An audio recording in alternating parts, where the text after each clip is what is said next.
V D സതീശനാണ് ഇവിടുത്തെ hero. V D സതീശനാണ് ഈ തിരഞ്ഞെടുപ്പ് നയിച്ചത്. അതുപോലെ തന്നെ എല്ലാ പഴികളും തെറികളും കേട്ടതും വി ഡി സതീശനാണ്. UDF മികച്ച ഭൂരിപക്ഷം ലഭിച്ചില്ലെങ്കിൽ രാഷ്ട്രീയ വനവാസത്തിന് പോകുമെന്ന് സ്വന്തം രാഷ്ട്രീയ ഭാവി എന്താകുമെന്ന് പോലും നോക്കാതെ ജനങ്ങളോട് വിളിച്ചു പറഞ്ഞതാണ് വി ഡി സതീശനാണ്.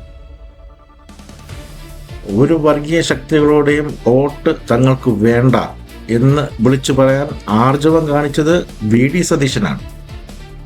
തൻ്റെ നിലപാടുകളിൽ ഉറച്ചു നിന്നപ്പോൾ സതീശനെ ആക്രമിച്ചത് രണ്ട് പ്രമുഖ സമുദായ നേതാക്കളാണ്, സുകുമാരൻ നായരും വെള്ളാപ്പള്ളി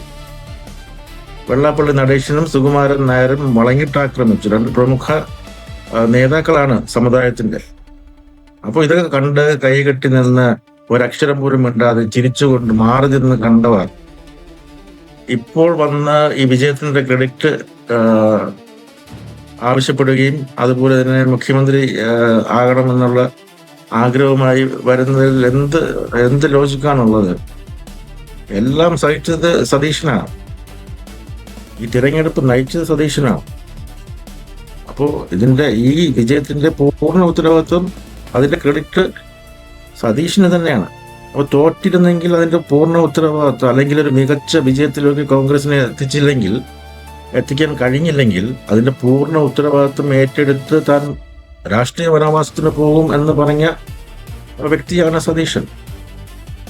അപ്പോൾ സതീശൻ തന്നെയാണ് ഹീറോ. സതീശൻ തന്നെയാണ് മുഖ്യമന്ത്രി സ്ഥാനത്തെത്തുവാൻ ഏറ്റവും യോഗ്യനായി ഇപ്പോൾ ഉള്ളത്.